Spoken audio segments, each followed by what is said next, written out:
Hey, my dear friends, welcome to visit Beijing, and I'm your old friend Fred. And take a guess where I am now. Okay, before I let you know the answer, I'm here to tell you, I'm here to show you something very interesting. You must have seen the marble decoration in different palace compounds in China. I guess, well, some of you already know, the place, because this is very classic, right? The marble baluster. But we picked this for you specially because this one is a little bit different from the rest. If our cameraman can zoom in, then we can see from this angle that there is a hole drilled on the top. Okay, I don't think I'm allowed to stick my finger in that hole. And also there is another one here at the bottom. Okay, so if you want to take a guess, what's the function of that? Was that a mistake, an accident? Why is this one made very special, very different? Okay, if you have any answer, you're more than welcome to text us, type your answer on the screen. But here is the official answer. We are here in the largest preserved, best preserved palace compound in the world, the Palace Museum, also known to a lot of Westerners as the Forbidden City. And in such a large palace where a lot of the emperors lived, there must be sometimes danger. For example, what if there is fire in the palace? How do we inform? How do we alarm all other people? And that's the function of this one, because the ancient guards, they can put a large horn on the top, stick it into that hole, and with another pipe that they can blow it here at the bottom. The air goes right into that because it's a cylinder, vertically inside of this pillar. So the sound gets out through that tunnel and into the horn, and that's how they sound the alarm. It is said the sound could be very, very loud, and so the whole palace would know if there's a fire. So the alarm system. Hope you got the right answer. Of course, there's always something new, something more to show you in the Palace Museum. Why do we bring you here today? Because it's a special day. As you can tell from the surrounding, it snowed a few days ago. So ladies and gentlemen, without further ado, let me show you to our beautiful, snowy Forbidden City.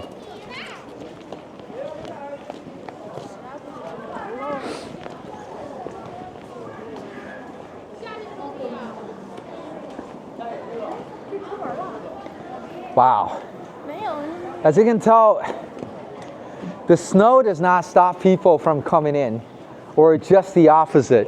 I think the snow makes the Palace Museum more popular. Look at the number of the people here today.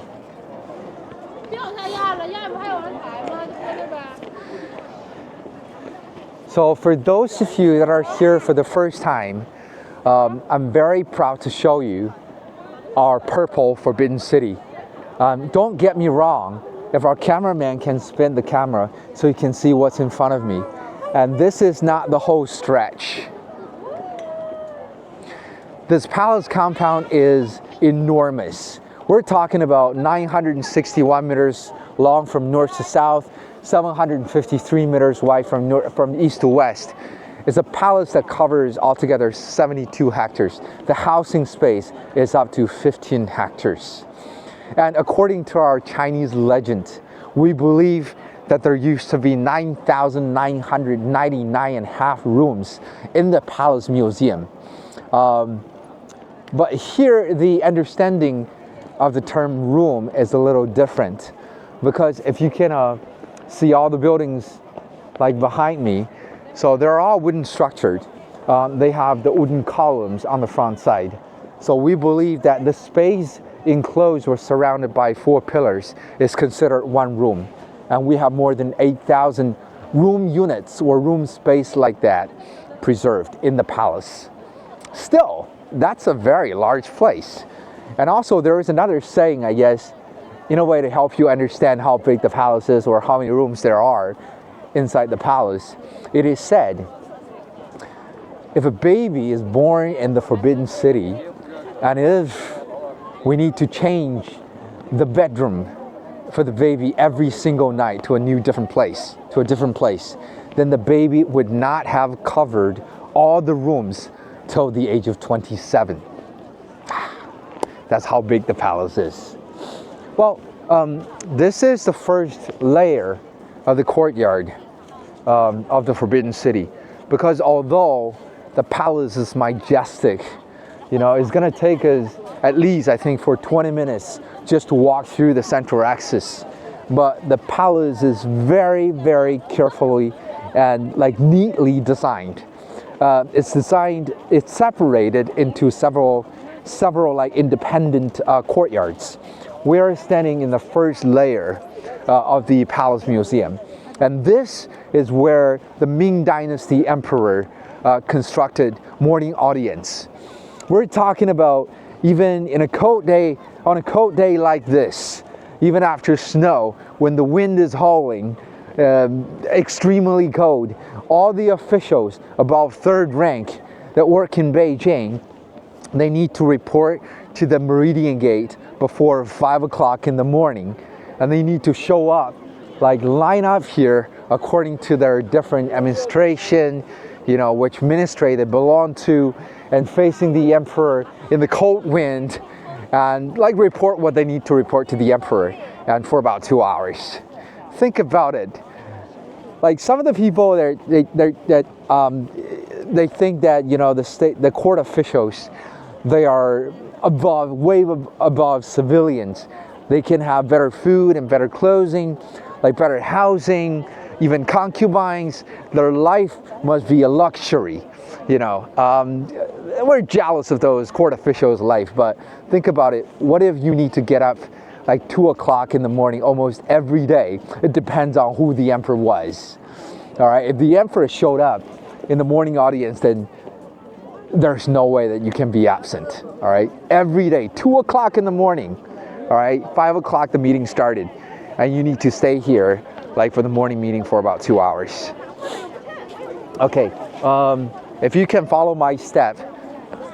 So today, I'm gonna walk you through, halfway through the palace, and to give you some of the info or some stories that we know about the palace.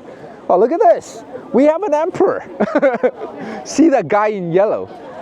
This is additional information that back in ancient time, while we're talking about the Qing dynasty, the only guy that could wear yellow clothes is the emperor. Because if you take a look around, the color of all the rooftops here is yellow, because we believe that's the color of the earth. In feudal society, the biggest or the most powerful landlord, there is a Chinese saying that basically tells us that all land belongs to only one man only, and that's the emperor. So he owns all the land of this Middle Kingdom. And that's why we think that, the color of the earth represents his power. And that's why it's the color of the rooftop, it's the color of the emperor's dragon robe. So yellow, that's the only color, that's the color for the exclusive use of the emperor.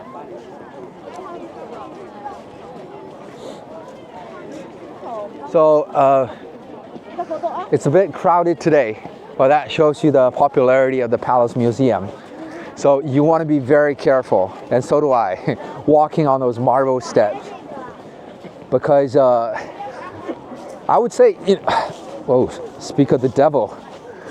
See, I'm risking my life for this live streaming. So the snow makes the palace, I think, even prettier. But the problem is what happened a day or two after snow. Because in wintertime, all those marble ramps, they'll get really icy. And so here is also a friendly warning for all the international visitors. If one day you decide to come to the Forbidden City, if that's the day when it snows, then you'll consider yourself very lucky, because the Forbidden City, the red wall, and together with the golden roof, with the white snow, that's a very classic scenery. I think every visitor wants to come when after snow, but also be really careful, mind your step. It could be a little slippery on the ground. So let's move up that way.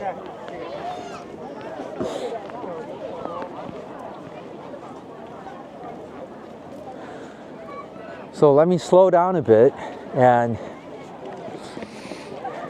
this is exactly the venue where the Ming Dynasty officials would line up, like facing the emperor on that throne, like in the middle of the gateway.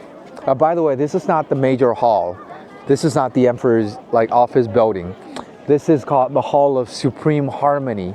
So you can take it as the first layer of like architecture or a gateway once you enter the Forbidden City. So back in the Ming Dynasty, we're talking about 500 years ago, the emperor would be sitting on a throne on top of that marble terrace in the middle of this gateway, facing an audience, I think around 120 people, who will be standing right here and waiting for the emperor's call. All right, let's get a little closer to the gate.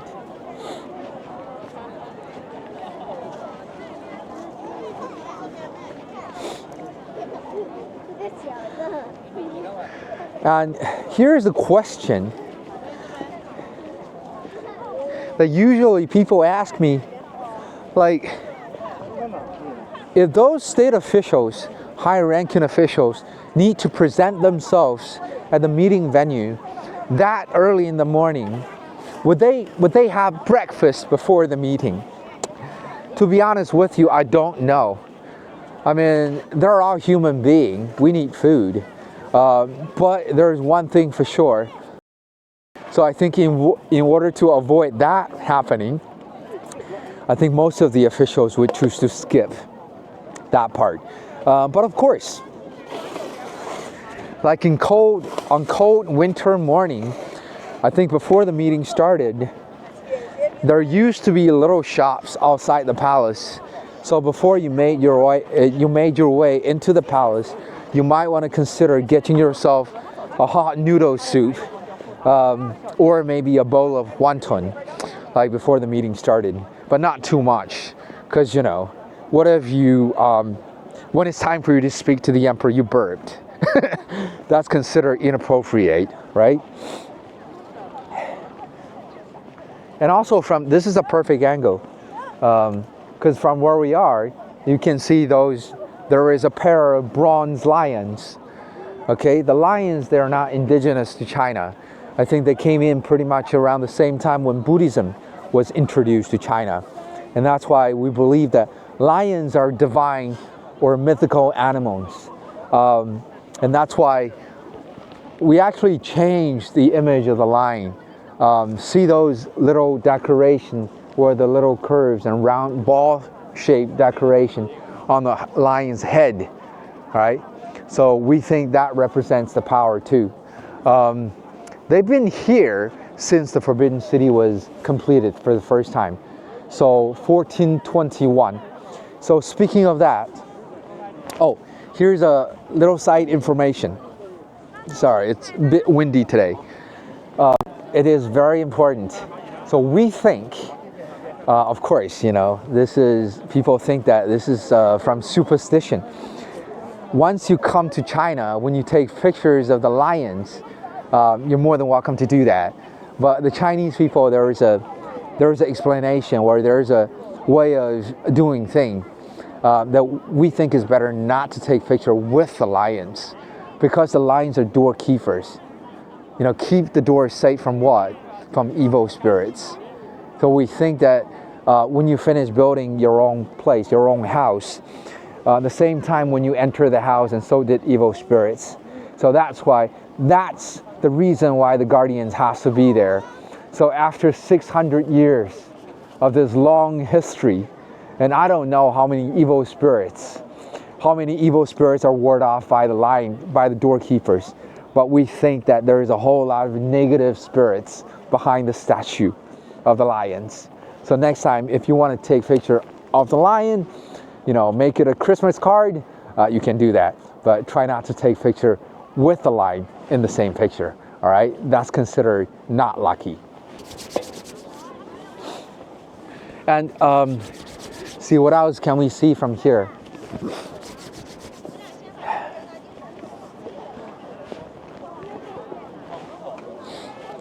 And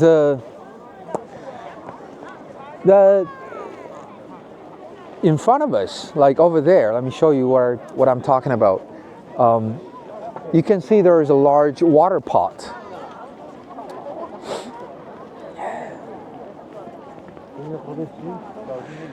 So ladies and gentlemen, my dear friends, I'm talking about this. Let's get a little closer to this.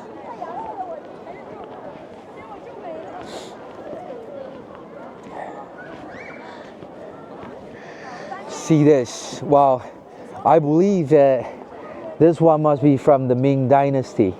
While there are carvings on it, it tells you, who made the cauldron, or who supervised the making of the cauldron, and from which year, or which the reign time of certain emperor. There used to be 308 those very large water vats or water pots. Inside the Palace Museum. So because of fire, as you can see, that all the buildings here, they were mostly wooden structures, which means that there is like wooden beams and columns, like a supporting structure, like inside of the brick structure, from the bricks from outside. So fire must be the major threat. I don't know how many times that fire happened in the palace, but there must be hundreds of times where fire happened. Like in winter time, when you warm the house by burning charcoal. So what if, one of the sparks caught on the curtain, and the silk, the fabric, the curtain caught on fire, and that would lead to the fire of the whole building. And what I know is the main building behind this gate, which is called the Hall of Supreme Harmony, that building was burnt down 4 times in history. So that explains the function of these water pots. That's why there are so many hundreds of the water pots in the Forbidden City, just in case of fire. So as we're walking up, we managed to see the Gate of Supreme Harmony from the sideway. This gate was actually burnt also more than one time. According to my memory, I think the Guangxu Emperor, when he was in power, we're talking about like 1874, he was put on throne. Another 13 years later, when he was a teenage boy, I think 1 year before his marriage, the main gate caught on fire. And that's why the arranged marriage between the emperor and the empress was made by the emperor's foster mom, Empress Dowager Cixi. So according to the Chinese marriage tradition, like an official wife, the wife would have to go into the boy's family by entering the central gateway. So when the gate was burnt, after the gate was burnt, the empress, the very young empress, he was very upset. He was worried that if this fire was caused by maybe the god, maybe the fire indicates that the marriage should never happen.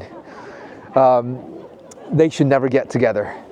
But the Empress Dowager, she's ruthless. And she's telling the Empress, even if the god didn't want you to get married, but I want it. Because you both are very close to me.